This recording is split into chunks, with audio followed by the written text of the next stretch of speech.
Live. Let's do this. All right.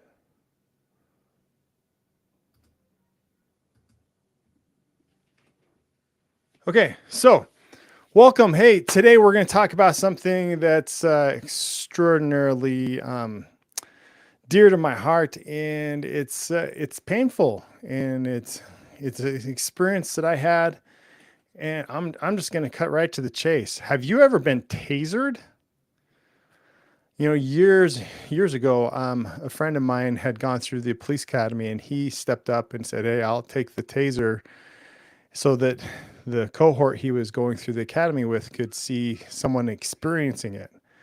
And I remember prior to or after that happened, he told me about the experience and how painful it was. And I remember I was hospitalized I don't know, a few years after that, roughly 12 years ago. And I was kind of, while I was in this, before I was hospitalized, I was actually put in the jailhouse and for trespassing, charges that were later dropped. And while I was in there, I was having a nervous breakdown, and they told me, like, you need to straighten out, or there's going to be dire consequences. And I'm like, hey, my friend, he's taking the taser for me, is kind of what my thoughts were. But I'd never experienced it myself. Well, fast forward until about 4 years ago, I had that experience. I was tasered not just once, not just twice, not just three times, but four times. There were two officers, one in front of me and another one behind me that I didn't know about. They gave each other the signal and shot away. Two hit me in the front, one right next to my heart, and one in my shoulder, and another one in my shoulder and in my back. And suffice to say, I hit the ground, and I'm over 200 pounds and 5'11", and I at the time I was in my briefs, and I was having a nervous breakdown once again in my life, and the officers, I'm so grateful that they were trained and knew how to use a taser gun rather than the real thing, because where they hit me right here, I would not be here before you today if it was the real deal. And I'm so grateful that there is a thing called a taser. But I was on such a high and so broke mentally, and in such a nervous state that it kind of rocked me. And not just rocked, I didn't really feel the pain of the tasers, but I just felt my body go numb, and I fell to the ground. And again, I was in my briefs, so I had no shirt on, no socks, no nothing. And I still have a scar to this day right here from when I hit the ground on the shoulder, and this part healed. But essentially, I just fell to the ground, was taken to the hospital, and eventually court ordered to the state hospital again. When I went 11 days with like 1 or 2 hours of sleep in the state hospital, waiting for the court order, before I'm like, I'm going to whip this, and I'm going to get it released. And when I wasn't released and I was court ordered, I crashed, and I woke up. It was probably a week or 2 weeks later. And when they were escorting me to the hospital for the mentally insane. So what does all this have to do with the price of rice in China? So again, what this has to do is that I have experienced extreme pain, and I have experienced extreme heartache. And one thing I didn't mention is that time, that the night before that happened, because I was off of my medicine, I had become emotionally abusive. Like, the words I used, it was sincerely the best way I can think of describing it, is that I was like I was possessed. And as a result of that, I said some harsh things. And so when I went to bed at like 2 a.m, after saying some harsh things and keeping people up late, I fell asleep, and I woke up about 2.5 hours later, and the house was empty. This was painful. This was disturbing. And I felt lost. And I waited for 2 or 3 hours till around 7 o'clock in the morning, and went and knocked on my door and pounded on my neighbor's door and said, "Hey, can you call my wife? She's not answering." Well, she was sleeping, so of course she's not going to answer when she's sleeping. But That's what led to the Taser event. And I share this to let those that have dealt with mental illness or know someone who's dealt with mental illness that it's real. And I was a good boy. I read my scriptures, I went to church, I magnified my callings. I did the things that I knew I was supposed to be doing, and I still had those experiences. And but the thing that led to each of those experiences in the past is me getting off my medicine under doctor supervision, but still I relapsed. I took such a small dosage of it that we thought, well, you haven't had any episodes or anything, any issues for 10 years. Let's try going off of it. And each time I would lose a lot of weight really quickly and then end up getting hospitalized because of the mania, the super extraordinary highs and extraordinary lows. Well, that all came to an end after I got back 4 years ago from the hospital the day before our sixth child was born. I started taking the medicine again, and I started getting my life in order again, and it took a while. I ballooned in weight up to 288. But in May of 2023, that's when I gave my physique over to the Lord, and He enabled me to trim down, start exercise, and once I trimmed down, I started exercising, got fit again, fit that I had never been before, actually. I mean, I grew up on a horse ranch when I was younger, so obviously I could work out. I was fit from that, but I'd never exercised on a regular basis and never watched what I ate on a regular basis. And as a result of that, I'm still on the small dosage of the medicine, and I trimmed down in conjunction. Like the thing that supposedly caused the weight gain, I still have, which is the side effect of the medicine. I still take the medicine. I have the clearness of mind and body, and I've trimmed down, and I exercise. So you can have both, and because there's a side effect doesn't mean that you're doomed to that. So for so many years, I thought I was doomed to that. So I have this YouTube channel, and it's called Kent Einer Nielsen because that's my name, and I don't change, and I am who I am. And I have bought into a program that is teaching me the step-by-step digital marketing, how to market yourself, and not just yourself, but your talent, your gifts, your business, brick and mortar, whatever it may be, a way to market it online. It shows you the pattern, it shows you the social media channels and how to use it, and to do it without additional expenses.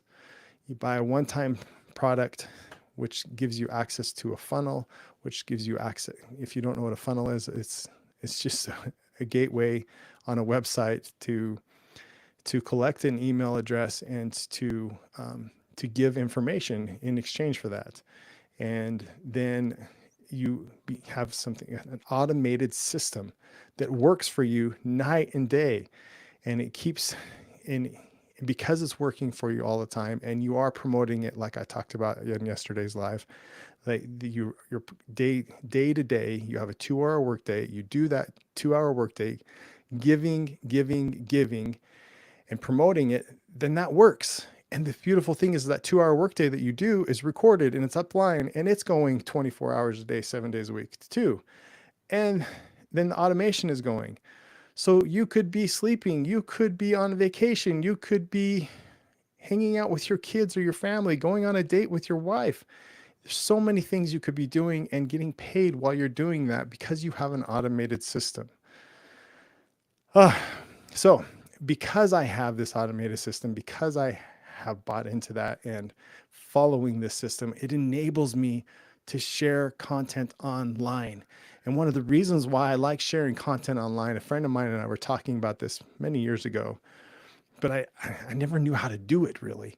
But he's like, there's so many things, so much garbage on everywhere.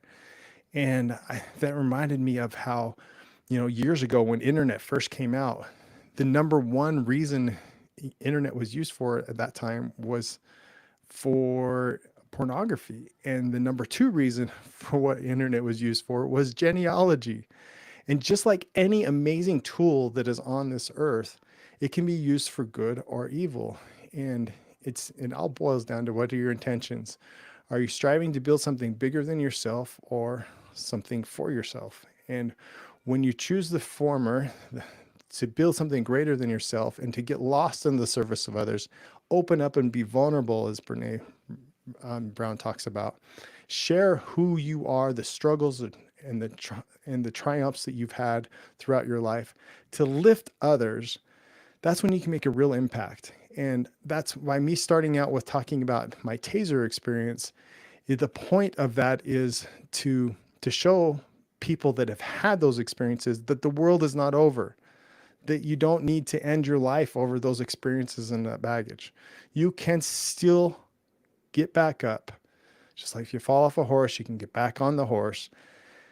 If you fall down and scrape your knee, you can get up and still finish the race. You can still be valiant in your testimony of Christ. You can still make an impact in the world, even though you have been diagnosed with mental illness, even though you've had a nervous breakdown, even though you've been hospitalized in the state hospital, court ordered there one or multiple times, even though you take medicine, even though you may not be fit, but you can become fit when you turn your physique over to the Lord.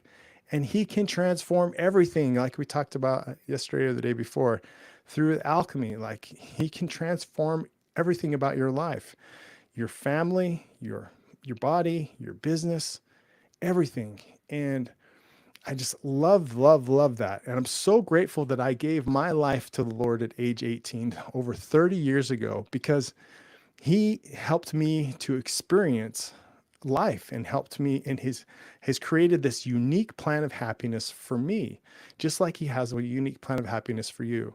And I love, I got to set this up a little bit before I share this quote. Like when I was first diagnosed with mental illness, it rocked my boat, and I gained 60 pounds in 9 months. And having been fit all my youth from being raised on a horse ranch, it rocked me. My car was impounded and sold while I was in the hospital. I broke up with my fiance just a week before that happened. No one came to visit me. My parents and my ecclesiastical leaders, that was about it. And here I was, lost. Now I have all this baggage. Who's going to date me? I was dating 2 or 3 dates a week for many years prior to that. His dating machine, and I was part of student government. I had it all going for me, so I thought. But then everything was stripped from me, essentially. And it was a piece of humble pie that I needed. And it helped me for the next 23 years, this ebbs and flows of mental illness and employment and jobs and all these different things. It gave me experience to help me understand and have empathy and understanding and sympathy for other people.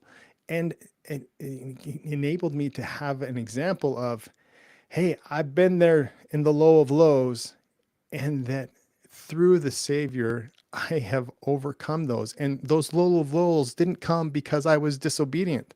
Those low of lows didn't become because I was abusing alcohol or something.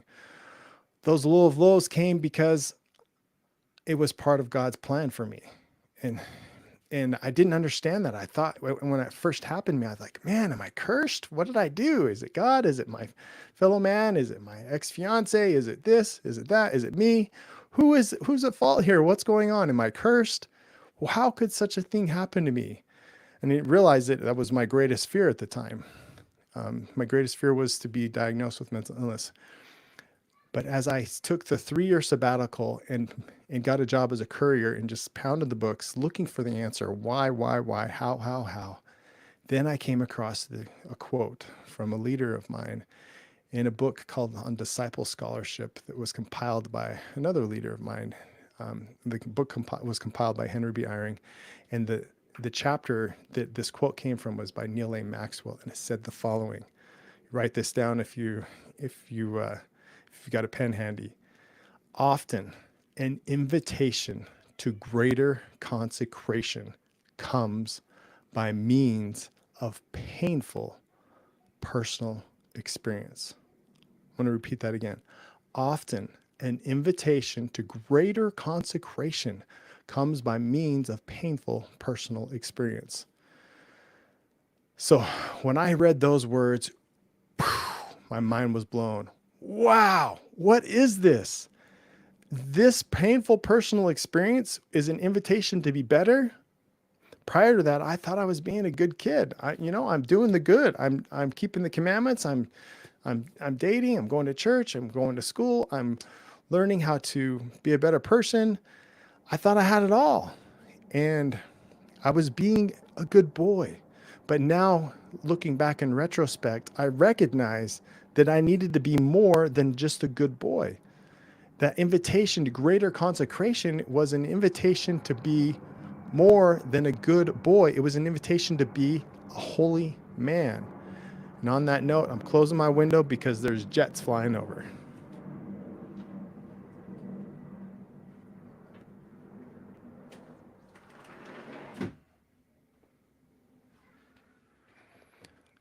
So what is this notion? This notion of being a holy man? It's serious. When you turn your life over to the Lord, He's asking you to come follow Him and to be like Him, to develop His character, His perfections, and His attributes. And to do that, you have to surrender the natural man, the carnal man, the fleshy man, the one that's eat, drink, and be merry. And when you do that, you partake of the divine nature, which is an invitation to be holy. And not just to be a good boy, and not just be a good and honorable man of the earth, but to be a holy person. And I was reading in the course of A Course of Miracles, and it talks about this notion of holiness, and I just love it. In fact, I'm going to pull out what I was reading this morning.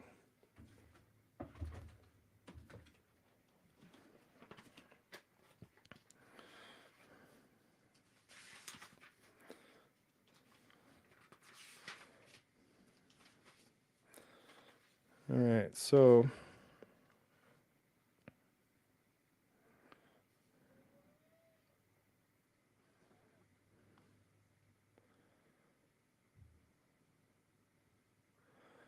he says here, ultimately, this is page 13 of the text, A Course in Miracles.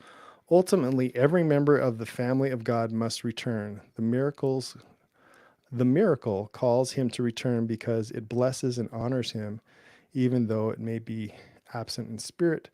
God is not mocked, is not a warning, but a reassurance. God would be mocked if any of his creations lacked holiness. The creation of the whole and the mark of wholeness is holiness. Miracles are affirmations of sonship, which is a state of completion and abundance. I, I, this is mind-boggling. I love that line that said that you would be mocking God if you're not in a state of holiness. Like so often, at least when I was younger, when I was a young kid, I thought of people that went on missions as 19-year-old boys. They go on and serve the Lord as voluntary missionaries. And I thought you had to be what mockingly people often refer to as Peter Priesthood or Molly Mormon, or someone who's keeps the commandments to excess, so to speak. Or here's another popular phrase: someone who's self-righteous. And those are all derogatory terms, or could be viewed as derogatory terms. And so I thought that you had to be this person that never broke any rules, like Christ, who never broke any rules, before you could go serve the Lord. And then I learned there's this thing called repentance. You can change and you can make a difference and be made whole, like it was talking about there. You can be made whole through Jesus Christ and become holy. So it's not this matter of self-righteous versus not righteous, not holy, the separateness from God. No, it's a matter of righteousness, which is holiness, which is wholeness. And when you step into that, it's not a good, better, or best option. The only option is holiness. Because as I was saying in the Course of Miracles there, that it's to mock God when you're not holy. Again, I'm not saying self-righteous. I'm talking about holy, as in you watch your thoughts, you watch your words, you watch your deeds. Are they representation of Jesus Christ? Do you speak kind words to one another? Do you lift and edify others, or are your words painful and poisonous?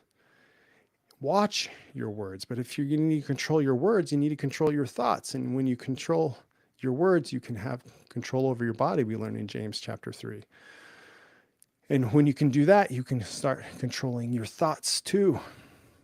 And it's so beautiful as you draw near to the Lord, he draws near to you, and he helps you understand higher and higher laws. And he gives you commandments, not a few. I'm not talking about the 10 basic 10 commandments, though I must admit, in Robert Russell's book, Vital Points on Demonstration, he goes over some really great insights on the 10 different commandments. But the idea is that you surrender this carnal, natural, selfish being to become selfless, to become loving, to become giving, to become service-oriented. And when you do that, God has everything in store to give you. He has this unique plan of happiness, and there is no separation between you and him. You experience his presence in your life all day, every day. And if you don't, you repent and you change, and then you have access again. So stop separating yourself from him. He wants to give you every good thing. And because of this system, through the legacy building, the legacy builder program that I'm offering through dadspaiddaily.com, you can have access to a system that is automated, that will work for you when you promote it and you do the 2-hour workday. It will work for you so that you can do other things, so you can spend time with your family, so you can go on a vacation, so you can get the dream home. And it enables you to be of service to others. It is an opportunity that is more about giving than receiving. It's an opportunity to serve and give and help lift others. Like, there's so many shoulders that I have stood on, so many amazing books and people that have influenced my life and helped open doors for me. Now, I'm sure you have had those exact same experiences where people have lifted and helped you to get to where you are. Now it's your opportunity to find your perfect customer. Look back to who you were 5 years ago, and who could you serve to help get you to where you are today and beyond. Because then you become the shoulders for someone else to stand on, and you lift them to higher ground. You catapult them. You don't have to be 50 years old like I was before you discover what you want to do with your life. There are, for those that are interested in building content online. Those things didn't exist 40 years ago when I was 10 years old trying to figure out my life, nor at 20, maybe 30, starting to come about. But I invite you, check out dadspaley.com or comment in the feed. This is up your alley. And not only will you get access to this program through dadspaiddaily.com, but you'll also get access to work with me. And we can do something bigger together than we can on our own. So thank you for joining me today. It's been a pleasure to have you. And let's make a difference in the world by turning our life over to the Lord and doing the works, greater works that he has asked us to do, those that believe in him. Thanks.